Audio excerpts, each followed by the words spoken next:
The operations room at Whiteman West always smelled faintly of ozone and recycled coffee. The air conditioning ran louder than the people, and the radar consoles never blinked unless something went wrong. Captain Maren Callahan sat at her assigned terminal. Third station from the left, back wall, just far enough from the main floor to be forgotten. She kept her posture straight even after 12 hours. Her hands moved instinctively across the keyboard, adjusting tracking parameters without conscious thought. Every few minutes, she glanced at the radar display with the same precision she once used on final approach at Mach 0.9. It had been 16 months since she last flew. She remembered the exact time and date. 13:42 on a Tuesday in April, the day her flight status was revoked with a single unsigned memo. No one spoke about that now. They just didn't speak to her at all.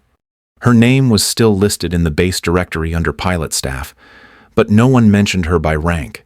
When Lieutenant Ferris needed help rebooting his console, he walked past her and asked a fresh airman instead. She watched quietly, said nothing, and went back to her assigned sector scan. They had removed her access to the hangar flight logs. Her credentials for the briefing rooms expired without renewal. She hadn't worn her flight suit in over a year. It still hung in her locker, pressed and untouched, like a photo of a former life. Once, she had been the top scorer at the USAF test pilot school. Her file was used as a model for incoming officers. That had changed the day she questioned the complete transition to autonomous defense systems during a classified review. She didn't yell. She didn't make a scene. She simply said, "I believe we're building in blind spots." And for that, they reassigned her. Now, she tracked sky sectors over southern Nevada with a radar system meant for entry-level surveillance work. She submitted incident reports no one read and calibrated software patches the interns forgot to log. When something minor went wrong, they sent her a corrective memo. When something went right, they never mentioned her name. Her coffee mug sat just beyond the edge of her console, the same mug she once used on pre-dawn flights over Fallon. The 53rd Wing crest had faded, but she still kept it facing forward. A quiet act of memory. She took her coffee black. No one asked. At 03:26, her screen flickered with a brief anomaly. A single pulse on the edge of quadrant foxtrot. She adjusted gain manually, filtering out noise. Nothing came back for 10 seconds. Then it pulsed again. She checked the flight schedule. No scheduled exercises, no test drone maneuvers. Civilian airspace was clear. She flagged the contact and expanded the scan radius by 20 nautical miles. Behind her, someone laughed at a late-night video on a tablet. She kept her eyes on the screen. The anomaly split. Now 2 signals moved in synchronous arc. She logged the event and pinged the central hub. The response came back. No action required. Possible thermal ghosting. Maren frowned. The pattern was familiar. Too familiar. Years ago, during her work with the Tactical Flight Systems Unit, she'd designed a simulation almost identical to this one. It had been part of a scenario she wrote, a model for distributed autonomous systems under combat pressure. She sat back slightly, her right hand still resting on the trackball. She didn't say anything. Not yet. But she adjusted the tracking again. The signals split again. Now there were 4. She pressed a key and saved the radar snapshot to a local folder. Nobody would look there except her. For now, that was enough. In the dark hum of Whiteman West, as the others passed time or counted hours, she stared at the screen with a quiet certainty. Something was coming, and she was the only one who saw it. The screen refreshed at 03:37. 4 dots, evenly spaced, traced a curve just outside the base's eastern radar boundary. Maren leaned closer, resting her fingertips lightly on the edge of the console. She manually increased the scan resolution.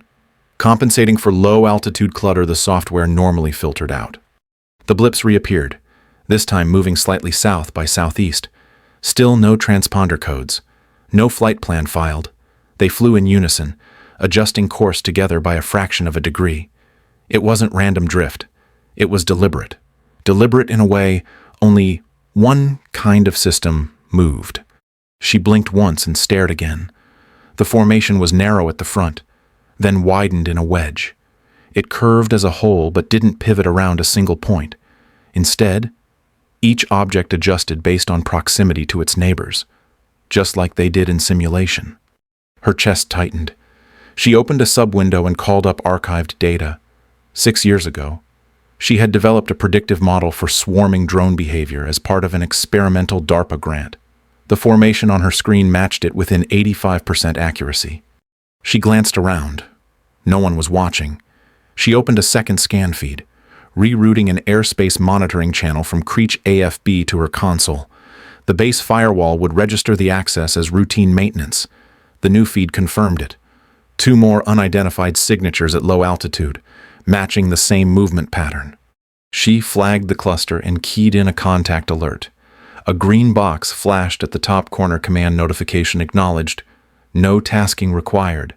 The message was automated, likely filtered through base AI protocols that dismissed any signal without IFF response or registered heat signature above threshold. At 03:43, she zoomed in again. The swarm had multiplied. What began as 4 now measured 16, all within a 30-mile radius. The pattern wasn't just coordinated, it was evolving, adapting to terrain and wind variables in real time, and no one else seemed to care.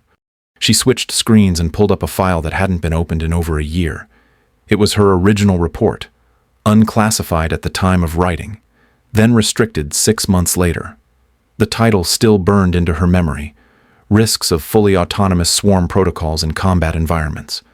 The executive summary had included 3 core findings. First, distributed swarms were vulnerable to unpredictable environmental factors.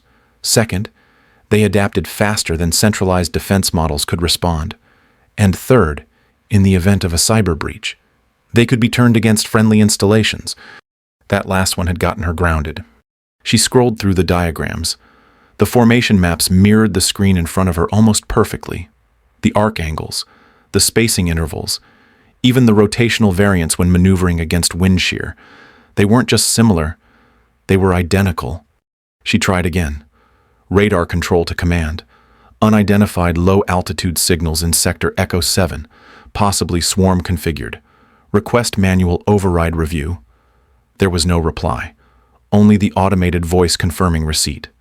The base ran on automated protocols now. Unless a target crossed a specific threshold, the system ignored it. She watched the blips spread farther, extending westward, hugging valleys and canyons like they were designed to avoid visual detection. At 03:49, she glanced across the room. Lieutenant Ferris was nodding off at his station. Tech Sergeant Wilson had headphones on, pretending to monitor comms. Nobody looked her way. She refocused and adjusted the sweep range to full spectrum pass. The radar pulses came back tighter, with higher fidelity. The signatures were small, likely UAVs no larger than 6 feet across, possibly rotary wing hybrids or VTOL-capable microframes, the kind used in test flights but never deployed outside classified zones. Unless someone had deployed them, unless someone had lost control of them. She pulled up the electromagnetic noise map from 30 minutes prior. A faint disturbance hovered across Sector Foxtrot 8, consistent with wideband frequency hopping. It was how test swarms communicated, not through a central server, but peer-to-peer. Every drone, a node, every node, a decision-maker, unless overridden. And override signatures weren't showing. These weren't training units. She checked weather data. No anomalies, no civilian aircraft, no wildlife radar reflections, nothing that could explain this level of cohesion. Her hands trembled slightly as she saved the data into a secure folder with no network access. The old kind, air-gapped, just like the ones she used when preparing classified reports. She didn't trust the system to retain what mattered. Not anymore. She leaned back for a moment, watching the swarm expand. She knew what this was, knew what it could become. No alert had sounded, no klaxon, no tactical response yet. At 03:54, she whispered to herself, barely louder than her breath. They're already inside the kill box, and nobody else had noticed. At 04:03, the first base-wide alert pulsed across the monitors. System level yellow, Non-essential systems paused. Automated aircraft began startup cycles, cycling into pre-programmed defensive launch sequences. But the alert came late, and Maren knew it. She stood slowly, unplugged her headset, and slipped the chair back into position with practiced silence. No one looked her way. Most were too focused on the main board, waiting for AI directives to populate tactical options. She picked up her coffee mug out of habit, then set it down again. On the screen, the swarm signatures now numbered over 60. No one had given her permission. No one ever would. She stepped into the hallway and moved toward the maintenance access corridor behind Ops Center 2.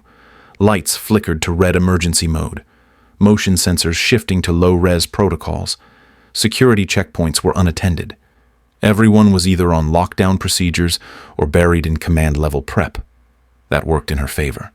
Inside her chest pocket, she pulled out a rectangular black badge, old and smooth from years of wear. The name on it was still faintly legible: Chief Master Sergeant Elijah Brandt. He had slipped it to her on the day of his retirement, the same week she was reassigned. No speech, no fanfare, just a firm nod and 4 words. You might need this. She scanned it at the first control junction near Hangar Bay 3. The door clicked open. Inside, dim lights hummed above the row of aircraft parked under canvas shielding. All of them bore the white-painted trim of newer model fighters, except one, tail, number 0062. An older F-16D, Block 52, stripped of smart interface panels and left idle since before the last avionics overhaul. This one had been used for test flights, a training airframe, still rated for flight but never upgraded to full autonomous integration. It had been her favorite. She climbed the side ladder, boots clanking gently on the metal rungs. The cockpit was dusty but intact. She ran her hand across the canopy seal, feeling the familiar scratch near the left hinge from a former ejection test. Sliding into the seat, her body moved before her mind caught up. Harness secure, canopy lock confirmed. She flipped the battery switch, then avionics master. The old startup tones hummed to life. Manual diagnostics displayed one by one. No autosync, no AI uplink, just raw systems. She ran the checklist aloud in her head.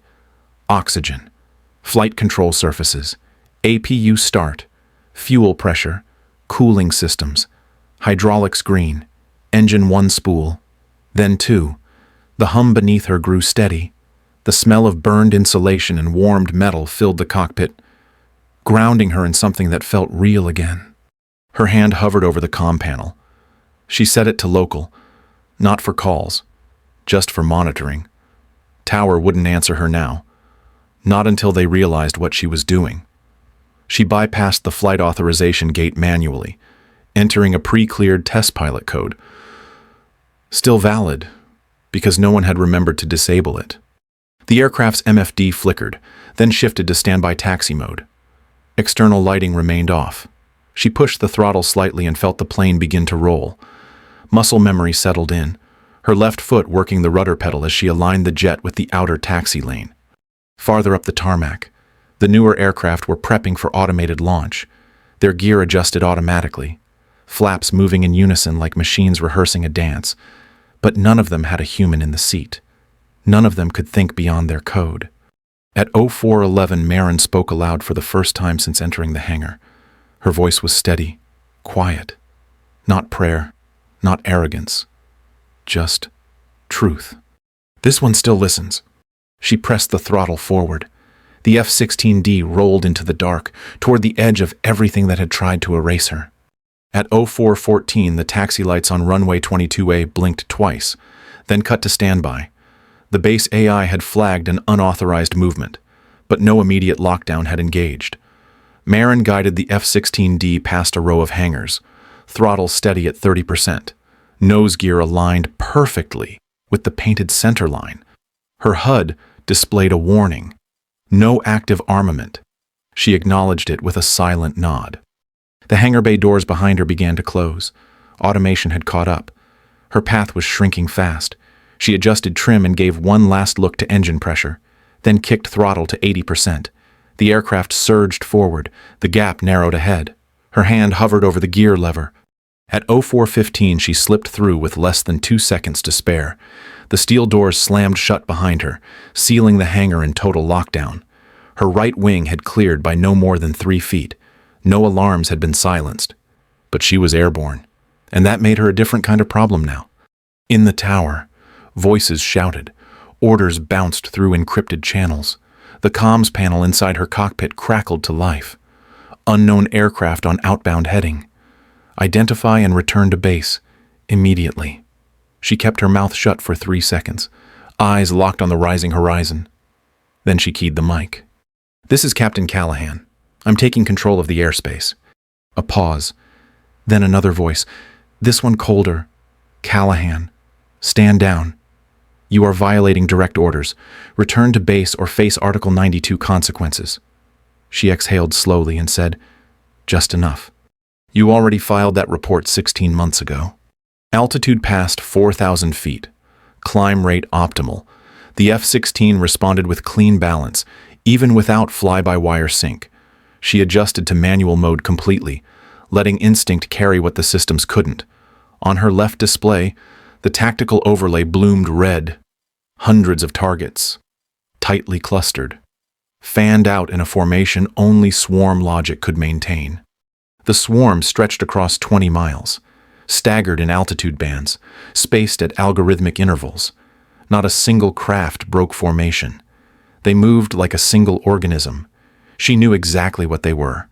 Unmanned modular systems, likely hybrid-powered, operating on distributed logic, with autonomous target selection. They were trained to avoid predictable fire zones. They would bypass surface-to-air interceptors. They would self-correct around fixed defenses, but they weren't built to handle this. Her F-16 carried no weapons, no heat seekers, no AMRAAMs. The pylons were empty, her jet a ghost from an earlier era. Still, she advanced, full throttle now, closing on a mass of threat vectors that should have paralyzed any pilot with sense. Inside the cockpit, she felt nothing but stillness. Her grip on the stick was steady. Her breath paced. Her focus narrowed to the sky ahead. Every other fighter on base waited for orders from the same system that failed to detect the swarm until it was too late. But her jet didn't wait. It flew. At 04:18, the base AI tagged her as a rogue asset. Ground defenses locked onto her transponder. She disabled beacon broadcast and reinitialized IFF as training simulation, bypassing countermeasures. That loophole would buy her 90 seconds, maybe less. Out her canopy, the swarm shimmered in moonlight, silent and cold. One woman in an unarmed jet against a sky full of math and metal, and she was still going up. At 04:21, Maren toggled the countermeasure switch panel and bypassed the preloaded presets. The F-16D didn't carry modern ECM packages, but it had one legacy feature that mattered: a directional broadcast suite that could spoof local telemetry. She accessed the maintenance protocol overlay and keyed in a custom subroutine. The aircraft responded with a low click in her headset, then began transmitting fake flight data across standard swarm comm bands. She adjusted signal strength to pulse rather than stream. Too consistent, and the drones would flag her as external noise. But if she mimicked swarm telemetry at randomized intervals, she'd become part of the net. Out her canopy, the swarm began to shift. A ripple of motion worked across the front ranks as drones adjusted heading slightly to account for a new element. They had identified her as another unit, one that flew erratically, but not yet hostile. That gave her seconds to work. She banked left in a tight roll, then reversed course with a full rudder kick, pulling into a climbing loop that made no tactical sense. It wasn't about sense. It was about breaking the pattern. The swarm algorithms ran on nearest neighbor logic, adjusting position based on 5 closest contacts. Maren flew through them like a splinter. 3 drones adjusted to follow her. 2 clipped each other mid-air and dropped instantly. The others tried to spread wider, recalculating their vectors. She rolled again and dove low, forcing them to compress. The rear units couldn't respond in time. The network adjusted, trying to compensate for the growing variance in spacing. As more drones factored her wild trajectory into their flight models, the precision of the swarm degraded. Maren's telemetry told them she was one of them, but her maneuvers made no sense. That contradiction spread. By 0423, collisions were occurring every 15 seconds, minor at first, wingtip scrapes, tail rudder bumps, but enough to disrupt cohesion. Swarm stability depended on distributed alignment. When one unit overcorrected, the 5 around it followed, then 5 more. She had studied this cascade failure on paper. Now she was flying it. Her breath stayed calm. She didn't think about missiles, didn't wish for guns. This was a dogfight of rhythm and instinct. The F-16 bucked in turbulence, and she used it, shifting her angle just enough to throw another cluster out of alignment. She rolled into a corkscrew, then cut throttle, dropping into the pocket between 2 flight layers. The drones above dipped to maintain spacing. The lower layer surged upward. 2 rows collided in a burst of metal and sparks. From the ground, radar screens lit up with anomalies. In the air, it looked like the swarm had been shaken from the inside. She banked again, weaving through the pattern.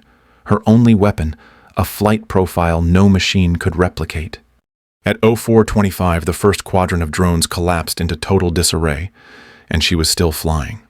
At 0427, Maren cut left hard, skimming just under the belly of a falling drone. Smoke streaked past her canopy, and a warning tone blared from her left MFD. Hydraulic pressure was dropping on her starboard side, and she could feel the stick resist her input just slightly. Not enough to matter yet. She leveled out and scanned the swarm. It was chaos now, but near the western edge of the formation, she spotted it. One drone, sleek, slightly larger, held position while everything else adjusted in constant motion. It moved, but never first. Every shift radiated from it. Her jaw tightened. She'd spent 2 years arguing that true decentralization was a myth. All swarm logic had a pivot point somewhere. This was it, a high-bandwidth relay or command node, disguised as one of the group. It didn't react. It steered. She rolled into a high G loop and pulled in tight. The damaged stabilizer groaned, but she kept it steady. Altitude fell by 1,200 feet in 6 seconds as she dove beneath the nearest drone cluster. The moment she passed under them, they scattered. Some adjusted upward. 2 collided again. At 0429, she came up behind the suspect unit. It didn't flee. That confirmed it. Normal units responded to proximity with retreat or lateral dispersal. This one stayed, watching, calculating. She closed to within 100 meters, then activated the broadcast scrambler and pulse microbursts. Swarm behavior slowed. Not a shutdown, just hesitation. Enough for her to verify the node's role. The nearby units staggered in their movement, waiting for corrected inputs. She'd interfered with the link integrity without triggering a total disconnect. It was the exact frequency balance she'd trained for years ago in tactical simulations. Now she had 40 seconds. She banked right, climbing into a holding loop that let her maintain proximity without direct pursuit. The jamming pulses stayed active. The command node lost signal coherence in a 3-kilometer radius. Around her, swarm units dipped and held, frozen in brief stasis. At 0430, she switched to emergency comms and opened a channel. Whiteman Defense. You have a 40-second window. Western Quadrant. Grid reference Bravo 52. Engage now. She didn't wait for a response. Her voice was calm, the tone of someone not asking. From the edge of her vision, she saw the first surface-to-air burst light up the clouds. The base had acted. Artillery calculated by the old method, manually targeted, visually confirmed, struck the frozen pocket like a hammer through glass. The node tried to move. She banked again, staying close, keeping the jamming pulses tight and narrow. Another volley hit, then another. The node flickered, tried to shift upward. Her aircraft rattled under recoil shock from a missile intercept just 50 meters off her 6. Then, without ceremony, the node dropped, wings folded, signal gone. The rest of the swarm hesitated. She watched as the cohesion broke. Not chaos this time. Collapse. Quiet and complete. At 0432, she exhaled once and looked down at the base, now returning fire with purpose. She didn't smile. She just kept flying. At 0434, the last drone fell from the sky in a spiraling arc of smoke. Below, the base's outer defenses returned to standby. The radar field dimmed, but inside Maren's cockpit, the fight was far from over. Smoke curled through the canopy vents, stinging her eyes. Warning lights filled the HUD. The right stabilator had taken shrapnel from a near miss. Control was degraded. Fuel pressure dropped below the emergency line. She stayed level by force of habit, hands steady, despite the pain blooming across her ribs. She switched to backup comms. No response. The antenna must have sheared off. Oxygen flow dropped. The mask felt tight. She pulled it free and breathed through her teeth, short and shallow. Cabin pressure had equalized low. It meant she was leaking somewhere in the fuselage. At 0436, she angled south by southwest, lining up a direct approach back to Whiteman West. The F-16 shuddered as she dropped throttle. Control surfaces lagged a half-second behind her inputs. It wasn't flight anymore. It was management. She toggled the gear down. The nose wheel light blinked twice, then nothing. Main gear locked. Nose gear unconfirmed. She rolled the aircraft gently side to side, using gravity to force the hydraulic latch. The indicator never lit green. Smoke got thicker. The right panel near the engine cowling glowed faint orange. She killed the generator circuit to prevent a surge and rerouted remaining power to the flight controls. The stick grew heavy. She braced her elbow against the cockpit wall to hold the trim. At 0438, the runway came into view. Emergency lights had been activated. Fire crews stood by at the approach end. They had seen her coming. Whether they expected her to land or not, she couldn't tell. Altitude dropped below 2,000 feet. She nosed down slightly and let the airspeed bleed. Her flaps extended only partially. The left aileron barely responded. She fought the drift with rudder alone, forcing the nose to stay aligned with the tarmac. The aircraft swayed. At 500 feet, the F-16 shook hard enough to rattle her harness. The right stabilizer flexed and groaned. She ignored it, eyes forward, hands steady, feet light. At 0440, her wheels touched down. Main gear hit first, hard. The aircraft bounced once, then slammed again. No nose gear. The nose fell forward, scraping across the concrete in a shower of sparks. She rode it out, skidding down the center line, smoke now pouring from under the canopy. The emergency brake hissed. One final jolt sent her forward against the harness. Pain lanced through her side, but the jet stopped. That was all that mattered. The canopy release jammed. She hit it again. Nothing. She reached under the seat and pulled the manual override. With a cough of compressed gas, the canopy popped loose. She shoved it upward, then clawed her way out of the seat. Her boots hit the tarmac unevenly. The world tilted. She steadied herself.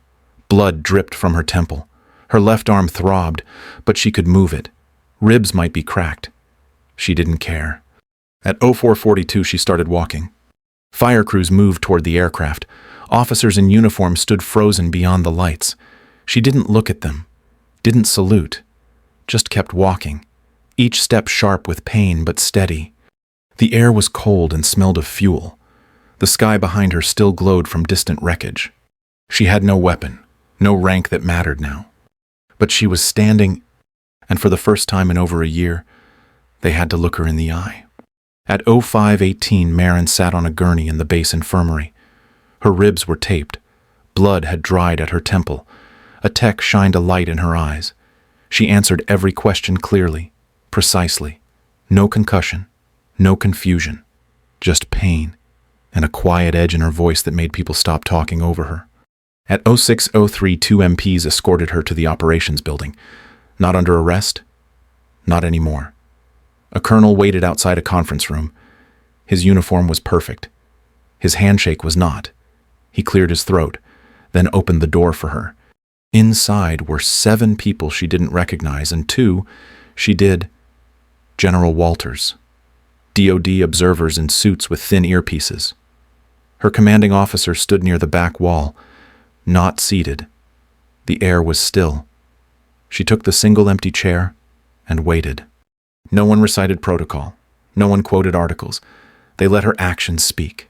At 0612, General Walters acknowledged the classified report she'd filed 20 months ago. He referenced it by number, not name, not subject. That alone said everything. He admitted it had been buried, deprioritized, and ultimately ignored. Her commanding officer stepped forward. He looked tired. Then he said the words she never thought she'd hear from a man like him. "We underestimated you. I underestimated you." At 0617, she was informed that her suspension was lifted. Her rank was upgraded, effective immediately. She would be assigned to lead the Tactical Human Response Integration Unit, under direct command of Air Combat Command. The program would begin with 10 pilots. It would not operate under full automation. The phrase human maneuvered engagement envelope appeared in the written orders. It had been hers, from that first buried memo. At 0745, the formal reinstatement ceremony took place on the tarmac. There were no cameras, just the squadron, officers, crew, mechanics. They stood in formation beneath the same hangars that had once looked through her. A junior officer stepped forward with a silver box. Inside, her wings. Same set they'd taken during the review board. No scratches. Still polished. She reached in and pinned them herself.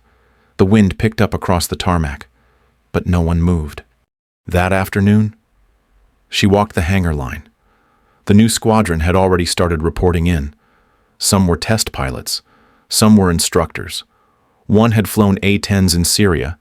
Another came from commercial cargo. They didn't salute her out of habit. They waited. She nodded. That was enough. By 1403, she stood beside a T-7A Red Hawk. Not a relic this time. State-of-the-art. Manual override. Hybrid systems. Its side panel was still bare. No squadron decal yet. That would come later. She climbed the ladder slowly, still favoring her ribs. The cockpit was familiar. Newer glass. Newer stick. But it welcomed her hands like the old ones did. She didn't start the engine. Not yet. She just sat there and let the silence catch up to her. Below, the next pilot in training waited with a clipboard, nervous, watching her. At 1407, she looked down at him and said, "Show me how you'd break formation if the AI froze." He blinked, then smiled. They'd get along fine. And for the first time in years, Maren didn't feel like she was borrowing a seat. She was building the flight path. From here forward, the machines would adapt to them.